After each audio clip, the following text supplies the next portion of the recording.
Hey guys, welcome back to the MJ Gooner podcast right here for the MJ Gooner Talk, a weekly wrap coming in right here. I believe it's 32 more hours before the start of the Premier League campaign. Of course, Arsenal will be playing Nottingham Forest at home this time, and it's going to be a very early morning, early kickoff. In general, of course, here in Vancouver, Canada, or the west side, the west side of North America, we'll be watching the game at 4:30 in the morning, and I will be watching that. I will be there regardless of what time it is. I think last season there were at least 3 to 4 games that were played in the early morning of 4:30, but I think it's not going to happen anytime soon. Hopefully not. Honestly, it's quite a pain in the ass if you have to wake up that early just to watch a football game. But you know what? It's Arsenal. It's worth it. So today's episode, quite a lot of things to talk about, especially in the transfer market going on. Of course, globally, we have the news of Caicedo has pretty much struck a deal, or Brighton has accepted the deal from Liverpool for 110 million, 112, was 120 something million package. And finally, the whole Caicedo saga has finally come to an end. Everybody was waiting for that, to be honest. At one point, I thought he might be staying at Brighton. Why not? He wouldn't want to stay in Brighton, especially when Brighton has European football. At the end of the day, Caicedo just wants to play for a bigger club, and also a team who plays in the Champions League or participating in the European platform. But unfortunately, Chelsea's not quite, it's not doing that, unfortunately. But somehow Caicedo still wants to go to Chelsea. And honestly, this guy's wish list is all over the place. He was praising Arsenal back in January, publicly submitting a transfer request on Instagram in the middle of the January transfer window. Everybody thought, he's gonna go, and that's in that transfer window. But Brighton stood firm with their belief, with their stance. They didn't let Caicedo go unless a huge deal, like 85 plus million, it's on the table for Caicedo. Then Brighton will let him go, but Arsenal did not go on to that route. Instead, using that 70 million, we invested in Trossard, Kivior, and Jorginho. Might be maybe a much better outcome than focusing on one player. And in the end, I believe all 3 players Arsenal signed in January did work out quite nicely in our favor.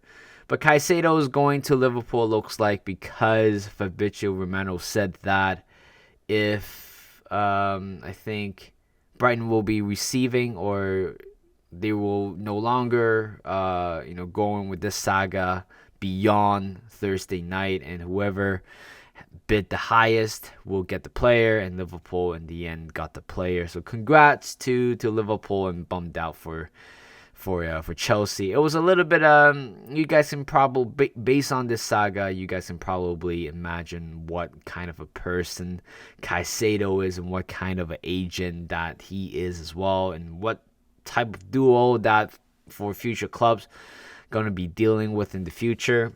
Finally, this thing come to an end. But honestly, for Arsenal, it's I would say it's a shame that Arsenal didn't get him.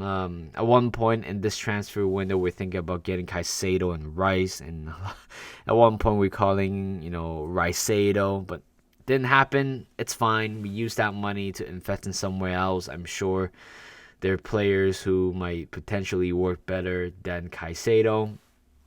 So that's the first in the agenda. Has finally come to an end. Another big one right here. It's the David Raya deal and Matt Turner. So Matt Turner has officially joined Nottingham Forest within the space of 72 hours. I think his announcement was relatively quite quickly. I mean, I'm sure when he was announced, Arsenal was pretty much onto their feet for David Raya, but Matt Turner, again, he only played for Arsenal for a year, came in last summer for €7 million or $7 million. I don't know what currency we're using, but we signed him for $7 million. It was quite of a hefty fee for him, being in the United States, being in the MLS for the majority of his career and never actually quite traveling aboard and play it. Yes, he is the number one goalkeeper for US, but still in the international stage he hasn't quite proven himself yet. But we signed him for $7 million or something like that. Came in, of course, a lot of people have great doubts on him. I understand that, me too as well. I mean, the way how we want to play from the back, he's not very good with his feet, but he is an amazing shot stopper. He is kind of a Bernd Leno 2.0, but Bernd Leno is still an overall better player than Matt Turner. Again, the reason why we signed Matt Turner, may be a little bit of a politics involved during that time, but you cannot deny it. He has been a great servant for the club. He only played, I believe, 7 games or 8 games in total for Arsenal. Is it though? Is it 5 games in the league? Something like that. Maybe 6 games at max. He played 5 in the what do you call it? The Europa League, and also 1 game in the FA Cup, and he pretty much didn't feature for the rest of the season. I mean, his departure was pretty much quite anticipated very early on. We know that he is not going to replace Aaron Ramsdale in any capacity. And the only time where he would play ahead of Aaron Ramsdale was playing, in the cup game, or, when he's injured. But Ramsdale has been quite healthy last season, didn't really quite miss a game through injury. And Matt Turner, he's a great shot stopper. Honestly, there's a few games that I watch him play. Maybe the game against Bodo Glimt away from home, I think that was his best performance. But the majority of the games that he performed, he didn't quite need to do too much, to be honest. He didn't quite concede a lot of goals. I don't think so, but maybe the game that I could arguably set that the worst game he had was maybe the game against Sporting, the corner kick we conceded. After scoring the first goal, I think that could be the one to blame. But other than that, he has been amazing servant. Like I said, provide some sort of competition for Aaron Ramsdale, and again, a great personality off the pitch. And it's good to see him, signing for a fella Premier League club, where I believe he's gonna play quite a lot, and good for him. He is going to be the number one goalkeeper for Nottingham Forest. So all the best to him, and thankful. I mean, I'm thankful that he left the Community Shield in the end. Of course, it would have been amazing where he actually came on. And came on for the penalty, replacing Ramsdale, and hopefully save a penalty or two, because that's pretty much where he is, quality wise, better than Aaron Ramsdale in penalty saving. But you know what? I'm not gonna argue about that, because Ramsdale saved us a penalty and won us the Community Shield. But best of luck to Matt Turner. And right now, let's talk about the David Raya deal. A few days ago, initially, it was Arsenal submitted a bid of $20 million with $3 million of $5 million add-on, something like that along the line. But turns out, well, it was kind of rejected, but still in the middle of the negotiation process. And it was, what was it? And then I think they were saying, or Brentford was saying, it was a little bit lower than their evaluation, so it's not far off. So turns out, I think yesterday when I was at work, was it yesterday or 2 days ago, I was at work, I was looking on my phone for just a split second. I saw the number 3 and also 27, and I wasn't quite sure what it was. I thought it was, Arsenal has agreed a $27 million deal, a permanent deal with a $3 million add-on. I thought that was the deal until lunchtime. I actually pulled out my phone and read it one more time. So this is an incredible business by Arsenal to get that Raya, and I want to talk about that more in depth. So Arsenal will be signing David Raya on loan for $3 million. So $3 million loan fee and an obligation to buy $27 million. And this possibly this deal could possibly change the whole trajectory towards the end of the the end of the summer transfer window, because Arsenal was still Arsenal still need to get rid of quite a lot of players at the moment, but at the same time we are kind of on the borderline with the FFP violation. But Brentford has been showing some great, showing class, for us.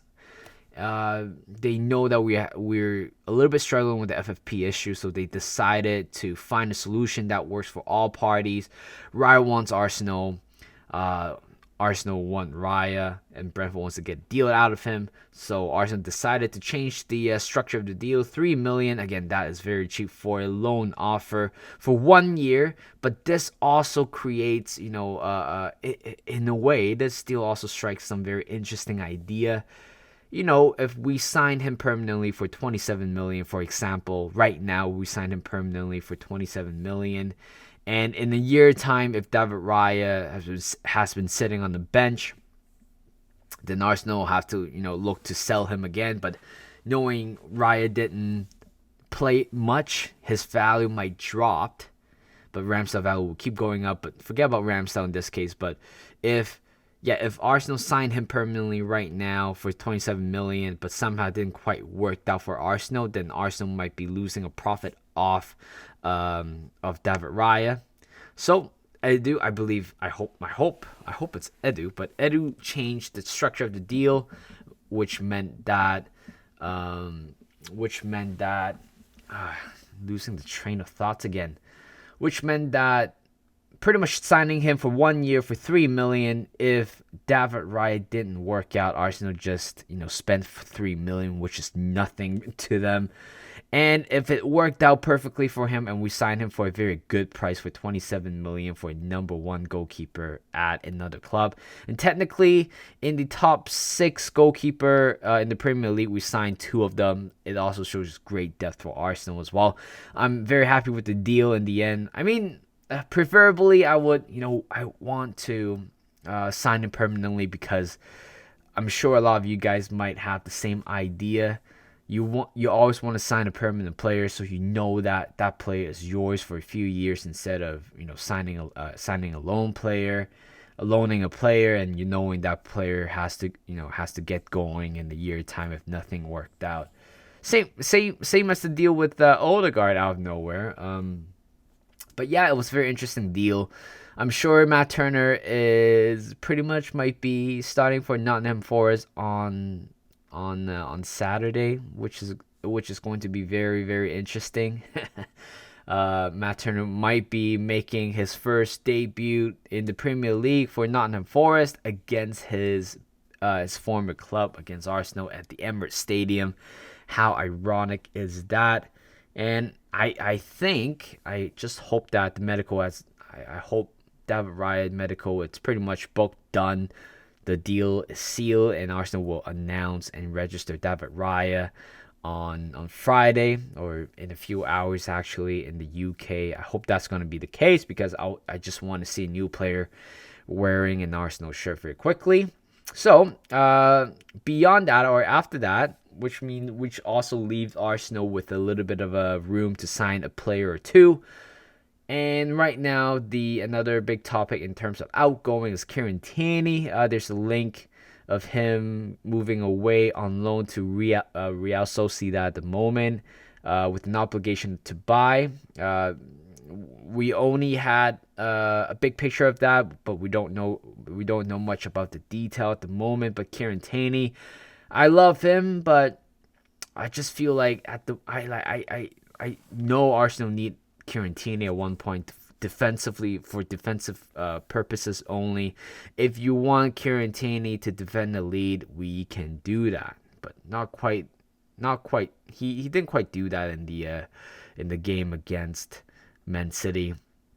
Especially the attack was coming from the left hand flank. He kind of slipped a little bit before allowing Palmer to curl that one in, for the goal.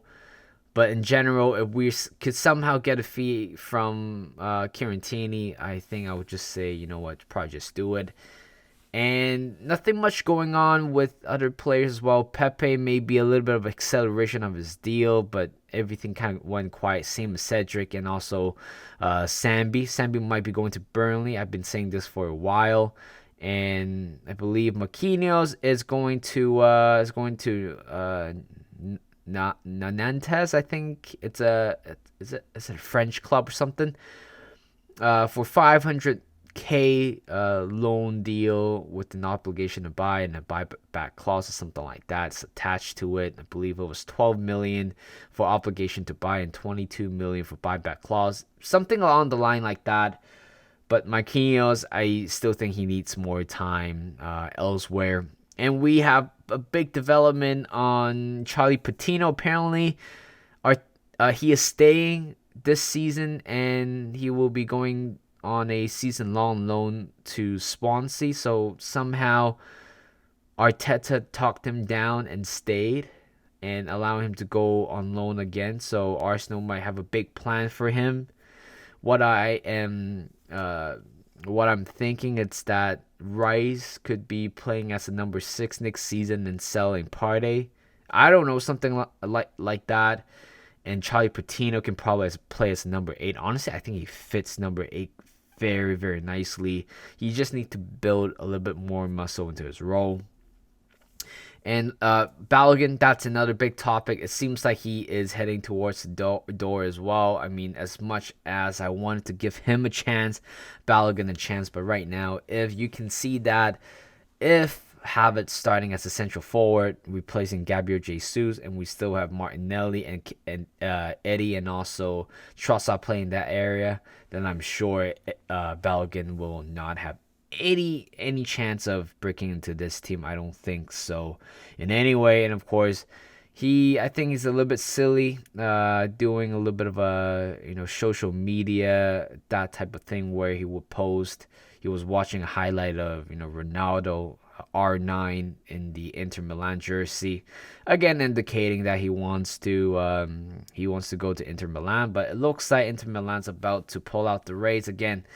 I'm not sure why. They literally sold Onana for 55 million. I'm sure they still have a little bit of money, but Italian club don't have that much money in their bank account, so that's why they kind of pulled out of the race. But right now, AS Monaco seems to be the team that is leading at the moment, leading the race. I think they submitted a verbal offer of 40 million, but the next offer they will send, it's going to be closer to the valuation of 50 million, but not quite there yet.